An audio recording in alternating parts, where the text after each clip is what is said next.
שלום. ברוכים הבאים לטרק נאו. בסרטון הבא נלמד איך מגדירים קופונים אישיים עבור השותפים שלכם. תחילה, נתחבר לדשבורד בתור אדמין.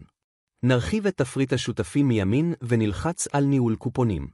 בעמוד זה ניתן לראות את הקופונים הקיימים ולהוסיף קופונים חדשים. חשוב לציין שעל מנת שהמערכת תזהה בהצלחה שימוש בקופון מסוים, יש צורך קודם כל ליצור את הקופון בחנות האינטרנטית שלכם.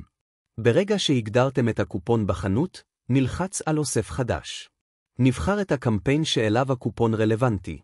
נבחר מרשימת השותפים את השותף עבורו הקופון נוצר. ניתן כותרת רלוונטית.